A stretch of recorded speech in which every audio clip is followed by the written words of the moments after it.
Okay, so as part of the papers that we are going to write, the New Testament, the Old Testament will be the general paper and the English language. Now, one of the remarkable things about the English language and even the general paper, and sometimes the Old Testament and the New Testament is what we call the essay writing. The English paper, for example, TTS, those writing a TTS, the English paper, for example, you have usually 50 questions objectives, and then you have 2 essays to write for TTS. That's a standard for the English paper. The general paper for the TTS, you definitely write an essay, either 1 or 2, but usually there will be 1 essay for the general paper. And when you are doing the New Testament and the Old Testament for the TTS, you write 2 essays each.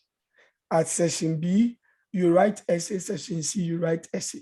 Same applies to the Old Testament. You write essay in session B and session C. For TTS, essay writing cut across. So if you look at it, in the English language, there are 2 essays mandatory for you to write. Same applies to the OT and the NT, 2 each. Put together give you 6 essays. And then the English paper, you may be given 2 or 1. So you have to prepare not less than 8 essays if you are writing the TTS. If you're writing the SMT, you may be fortunate that the OT and the NT may not come with an essay. Sometimes it comes, but that one is not automatic like the TTS. TTS is a standard syllabus that is there. But the SMT, sometimes it changes a little bit.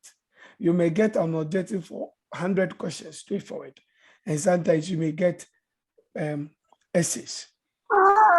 But when it comes to the English paper in SMT, there's always an essay to be written. Same applies to the general paper. The general paper, you may write 1 essay. So it means that in both cases, we have to prepare for essays to be written. Somebody like me, I prefer essay than objectives. The reason is that I am a little bit argumentative person. I'm argumentative. I like to argue. I like to share my view. And therefore, essay gives me the opportunity to bring out what is within me. The objective is like, if you know, you know. If you don't know, you don't know. You can do lotto to get. But to me, the essay is where I prove who I am, because that is where I speak my mind and I bring my whatever is within me out. So what is essay? Looking at it, it means that the essay writing is very important in this particular thing that we are going to do, these exams that we are about writing. So let's look at the essay. What is an essay? Now, usually essay is the shortest pieces of writing that often requires the student to hone a number of skills such as close reading, analysis, comparison, contrast, persuasion, consensus, clarity, exposition, put all together, trying to make who you are, how you think, analyze issues, compare and contrast, how you want to let the whole topic to form. That is how essay comes. So that's why I said that essay gives you the free will to tell us what is within you. Now, it is important that we get to know that the purpose of an essay is encourage students to develop ideas and concepts in their writing with the direction of little more than their own thought. It may be helpful to view the essay as the converse of a research paper. Therefore, essays are by nature what is within you, how you think, how you understand something, what you have read somewhere, how you understood what you read, and how you feel should come into it to make one piece. So through the essay, the writing must be deliberate and interesting. So whatever you are writing, you are deliberate about it because you are writing to a specific goal. You are writing to a specific topic. So it is usually deliberate, and not only deliberate, it must also be interesting to read. Because when the essay is boring, then there's no eagerness to read. But when it is interest, then it comes in. So that is how essay goes. And that is what we are treating today. Now, the first step or the types of essays. We are going to look at the various types of essays that will be given. And then we are going to try some of the top past questions as we go along. So you are going to share with me your thoughts on some of the things I'm going to raise, and then we discuss them together. So let's prepare ourselves. So the first step to write an essay is to define what type of essay you are writing. Now, there are 4 main categories of essays. We have the narrative essay, persuasive or argumentative essay, expository essay, and descriptive essays. There are other forms of essays like compare and contrast essay, problem solution essay, informative essays, which are also there. But the 4 main are usually the narrative, persuasive or argumentative, expository, and descriptive essays. Now let's look at the narrative essay, and we are going to treat some of the topics there. They are all past questions, so be ready for us to answer. When writing a narrative essay, one might think of it as telling a story. So usually when your narrative essay goes by the simple meaning to narrate something. So it is almost like telling a story. Now, it starts from just a small pace, goes to a higher pace, and then sometimes a peak, and then drops off to a final page. So it is like a curved form of an essay, because you have to start from a point where it's from the beginning, it comes up to the top, then we have the peak, and then we have where the whole story started to go down, and then down, down, down. And to be sincere, sometimes in our preaching, we use these narratives to draw the audience or our congregants' mind to what we are trying to say. So narrative, you narrate the whole thing again, and then it brings it out. Now with this one, it allows you to be more creative. It creatively allows you to express yourself, how you see the whole thing or how it goes. It means that you must include introduction, there will be characters inside, there will be settings, there will be a climax and conclusion. So let's take a typical example of one of the past questions. Give an account of the temptation of Jesus by Satan according to the Synoptic Gospels. Hello. Hi, Papa. So this is one of the past questions. This is a Trinity past question anyway. Give an account of the temptation of Jesus by Satan according to the Synoptic Gospels. Now, if this question comes, what are you supposed to do? You are supposed to narrate whatever happened in the Synoptic Gospels. And if you recall this question, we have treated it when we're in the Synoptic Gospel. We look at the Matthew, we look at the Luke, and we look at the Mark. Who can tell me something more about it? Yes, this is another test. It's like an exam, so we have treated it. So who can tell me something more about it? Yes. Yeah. Yes, I'm listening. This one, dear, I'm interested. Yes, tell me something. In the Matthew, the Luke, and the Mark, we treated it. This one there. Yes. Who is coming? Someone should talk now. Esuro aye di wan na men soma no When the back money near see so ye di about you be a masro. A soro bekasa. Or soron kasamai. Yes. The temptation of Jesus in the synoptic gospel. They say that give an account of it. So you are going to narrate because it's an account of it. So this way, I'm not. The only question is for you to narrate how the gospels reported it. That is all.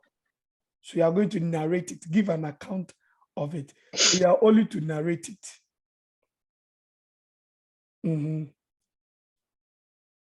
Yes. Who is coming now?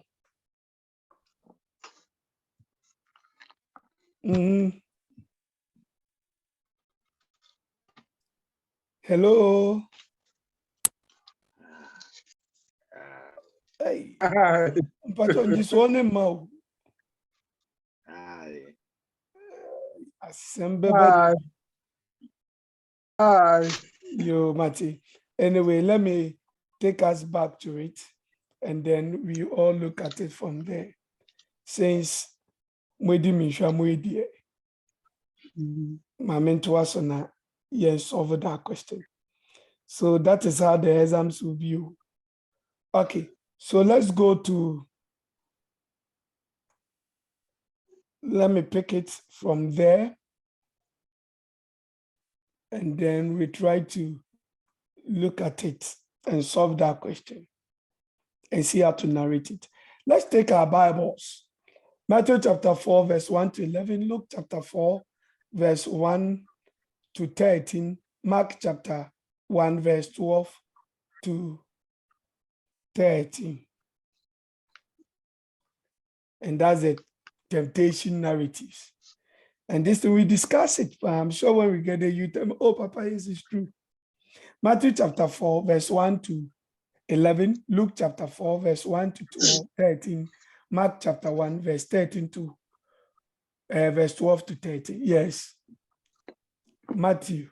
Who is reading Matthew for us? Papa, I'll read Matthew. Okay, Mama Anna. Matthew chapter 4, verse 1 to 11. Then was Jesus led up of the Spirit into the wilderness to be tempted of the devil.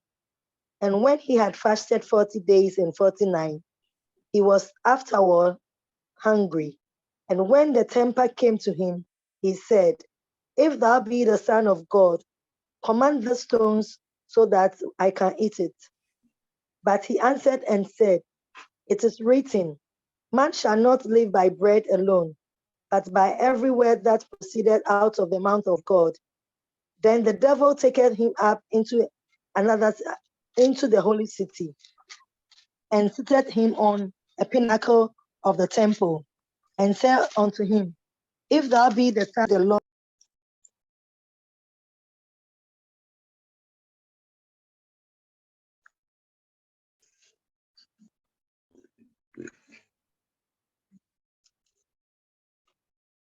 Yeah, hello. Oh, can you hear me now? Yeah. Okay. So okay, you can get it. Okay. Let's look at the Luke account. Luke chapter 4, verse 1 to 11. Chapter 4, yes, 1 to 13. And Jesus, full of the Holy Spirit, returned from the Jordan and was led by the Spirit for 40 days in the wilderness, tempted by the devil. And he ate nothing in those days. And when they were ended, he was hungry. The devil said to him, if you are the Son of God, command this stone to become bread. And Jesus answered him, it is written, man shall not live by bread alone. And the devil took him up and showed him all the kingdoms of the world in a moment of time, and said to him, to you I will give all this authority and their glory, for it has been delivered to me, and I will give it to whom I will. If you then will worship me, it shall be yours. And Jesus answered him, it is written, you shall not You shall worship the Lord your God, and him only shall you serve. And he took him to Jerusalem and set him on the. If you are the Son of God, throw yourself down from here, for it is written, She will give his angels charge of you to guard you, and on their hands they will bear you up, lest you strike your foot against a stone. And Jesus answered him, It is said, You shall not tempt the Lord your God. And when the devil had ended every temptation, he departed from him until an Opportune time. time. Yes. So, Okay. Mark chapter 1, verse 12 to 13. Mark chapter 1, verse 12 to 13. The Spirit then compelled Jesus to go into the wilderness, where he was tempted by Satan for 40 days. He was out among the wild animals, and angels took care of him. So the question is to give an account of the temptation story according to the Synoptic Gospel. So here, what do you see?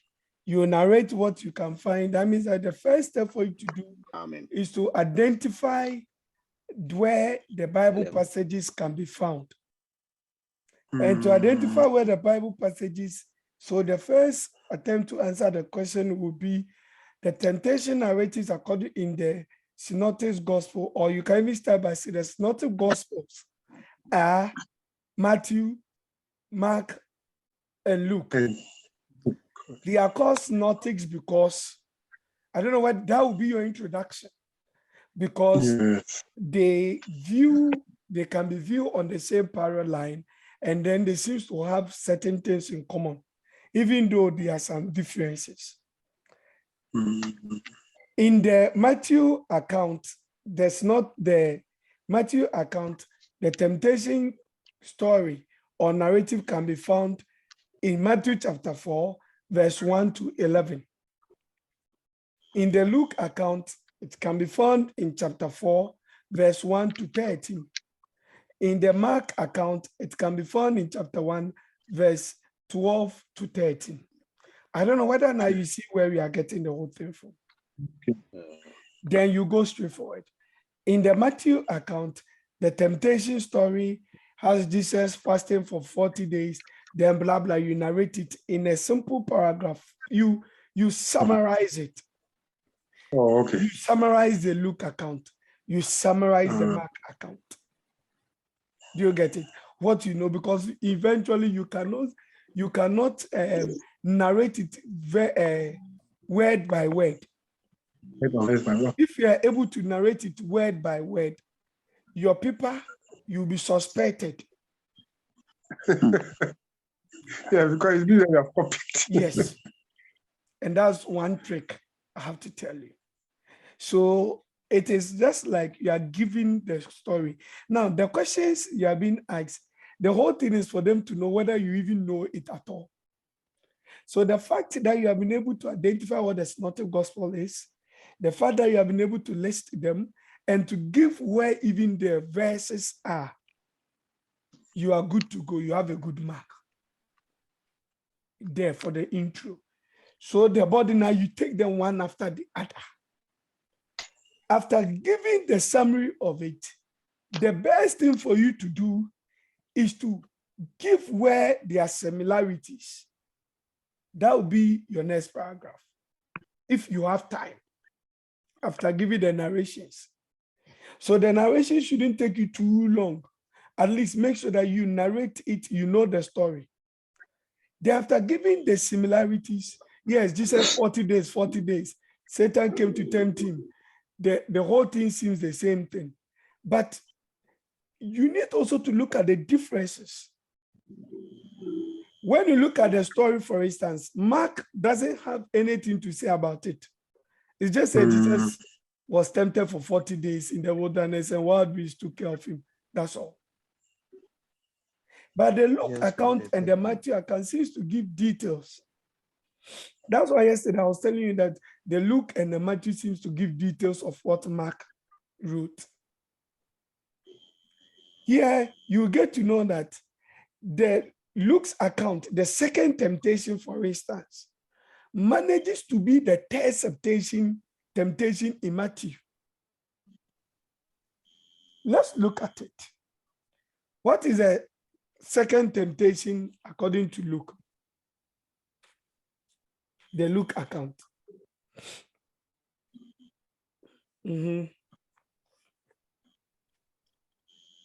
What is the second temptation? Where he took him to the pinnacle of the mountain and asked him to cast himself down. Is the second temptation. Let's look at the third temptation in Matthew.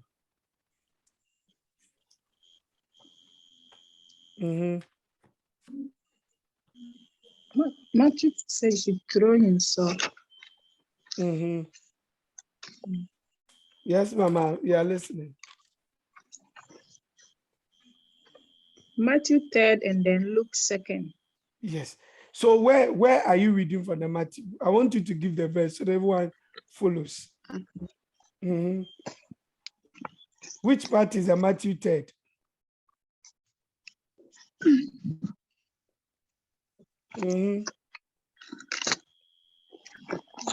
Now read from the verse 6. Do you get it? If on the verse 6 will give you the 3rd of Matthew. Sorry, the verse 8. Sorry, the verse 8 will give you 3rd of Matthew. And that 3rd of Matthew manages to be the 2nd of Luke. So the question is, what happened? Did they too miss the account? That means that it did happen. Do you get it? It did happen. But once it happened, one reported it earlier, the other reported it late. I hope you understand the whole thing. And that's one of the difference. So in narrating this thing, because it said that there's not a gospel, so you narrate it, what is in Mark, Matthew, and Luke. And then you try to see the similarities. The 40 days ran through, Satan ran through, everything ran through. So just as we were discussing, as I mentioned to you that in the narratives, there's always a setting, there's always an introduction, there are characters. So yeah, the characters are going to be why? Jesus and who? Satan. Is that not so? The setting is going to be where? At the various stages that Satan took Jesus to, tempted him. The climax of it has to be at the point, the response Jesus gave, and then the last part has to be when Jesus and when the devil left him. So you have to get this thing well. You narrate it. Any question before we move on to the next past question? Now, after doing this essay writing, you realize that we may have treated most of the past questions, the essay part of it, because all the questions are past questions. Any other question before we move on? But do you understand what we have done? Yeah, Papa. Only Gideon responded. Yes, Papa. Okay, so you give account of maybe. and there we go. Now let's look at this question too. What are the immediate and remote causes of the rise and fall of the United Kingdom? What are the immediate and remote causes of the rise and fall of the United Kingdom? So in this question, you are supposed to narrate, you are supposed to tell them what happened there that led to the rise of the United Kingdom and that led to the fall of the United Kingdom. This day you are reporting what has happened. You are telling them what has happened. So you are narrating what took place in the Bible. I don't know whether you get it. And so let's look at it. This one too, we have done it. Oh, haven't we? Hello. No, Papa. We have not done it. Eh? Did you say we've not done it? Yes, Papa. Hey. I get this about Solomon. Jeroboam, the Jeroboam. Very good. We've done it under the Old Testament. We have done the United Kingdom and we have done the divided kingdom. It is even on your thing, on the Zoom, on the YouTube as well. Those who even join us late. That's why we place it there, so that it will help you. Please, so I'm begging you. Let's go over all that we have done, especially I'll go to the YouTube. You have everything there. Do you get it? We have done all these things. All right, so I'm just expecting that I will hear answers, discussions coming in. Okay, so let's look at it. Let's look at it quickly, and then we go. Let me see if we can get the kingdom bit. Okay.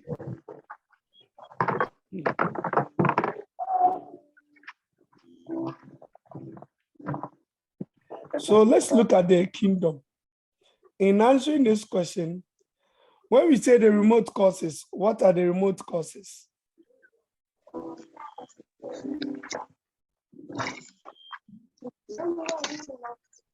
Yes. Is it Rehoboam's refusal to? Come again. Rehoboam's refusal to release the people of their bed.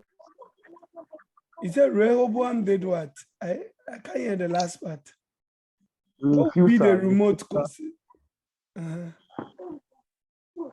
Yeah, is it Rehoboam's refusal to release the people of their bedrooms? Okay, so that is immediate cause. Immediate cause of the four. The remote causes of the four has to be what had happened in the time of David, usually David and Solomon. Do you get it? What made it to the things in there? And if you remember, when you go back to that particular study or lecture or lesson, you get to know that I say that the weaknesses and failures are usually classified as the remote causes for the divided kingdom by David. So the remote causes, we have the one that was caused by David, and we have the one that was caused by Solomon. Now, the remote causes, he committed adultery with Bathsheba, Uriah's husband, which brought confusion on who to take over the throne after his death. Why? Because he had children lining up from the eldest to the youngest. But because of this sin, now the children have to rebel, because God has also told that it was the son of Bathsheba who would take over.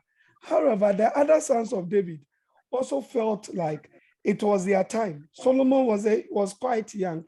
So we had people like Absalom rising up, trying to make himself a king.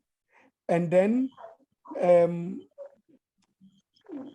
through a coup d'etat, we have Adonijah, who decided to make himself also a king. So all these things came up because Solomon was behind. And Adonijah was the fourth born. Absalom was, I think, the third born. And so if Absalom was dead, Adonijah was to take over, but it came to Solomon. So there was total confusion, all because he sinned against God by committing adultery and killing Uriah, and that was a punishment to him. Are we there? Hey, should we continue? Your response? I'm just scared. Yes, Papa, we are here. Because I thought this one day it was going to be answer and go. Now, the next point has to be his sin in the family leading to the death of Absalom. He failed to discipline his children. And because of that, they rose up against the father. Ammon raped his half-sister Dinah, instead of him doing something or even trying to scorn the gentleman, he let it go. So Absalom decided to kill Ammon. And then it ended up all those kind of indiscipline coming in. Absalom, for instance, rose up against his father, trying to overthrow him, and all those things came up. So then it made the kingdom weak. It made everyone see that there is no that strong edge in the family. He also practiced polygamy, married other people. And the marriages were purely for political reasons. And those things didn't help anyone because it rather made them bring in their foreign gods. So if you look at it, David at a point was also much concerned about his children. As example, when Absalom was killed, he was rather crying. And it made the soldiers angry to tell them, you are thinking about yourself only. You're not thinking about us. So David caused all some of the things. Now, Solomon on the other hand, also led to the divided kingdom. How did it happen? Aside all the achievement of Solomon, there was things that Solomon also did. He allowed the worship of idols in Jerusalem because he intermarried with other people. You know, he had so many wives and then concubines. And because of that, he built temples for them, 700 wives, 300 concubines. And so he built temples for their various gods. And in no time, they turned his heart against God. And he brought in the worship of idols. Moreover, Lord has also commanded them in Deuteronomy 17:17 that the king should not marry so many wives. But Solomon had 700 wives, 300 concubines. I don't know how he was able to service them, but he only knows how he was able to. So these are the remote causes of it. The immediate cause of this particular kingdom, the immediate cause is when Rehoboam was approached by the people assembly at Shechem that they should reduce the taxes and then the suffering on them, which was by their father, to building the nation. And then he ignored their request by rejecting the advice of the elders and then took the advice of his peers, which led to the split of the kingdom. 10 of them went away, and then they followed Jeroboam, who was a distinguished administrator under Solomon, supervising the construction of the wall of Jerusalem. So they went with him as their leader, and then Rehoboam also took the other two to rule over. So these are the remote causes. These are the immediate causes. I don't know whether you get the immediate cause has to do with Rehoboam. The remote cause has to do with Solomon and David. Okay. I hope you get it now. Please go over the videos. They are there. Play them. Thank you. Get all these things explained over and over, and so it will help us. Okay. Yes, Papa. Okay, so that's how we have answered. So if in this question, for instance, if you don't understand the word remote causes or immediate causes, it will be difficult for you to answer. What do you think led to? I think the question was in two parts too. So here you are narrating what has happened. I hope you get what that I said is narrating what happened. Is that also in the Solomon case, in the David and Jeroboam? So you just narrate it. Most of the questions that come are more of narratives, mostly, or compare and contrast. The questions say that the rise and fall So we have talked about the fall. Let's look at the rise. What led to the rise of the United Kingdom? What led to the rise of the United Kingdom? Let's look at that one too.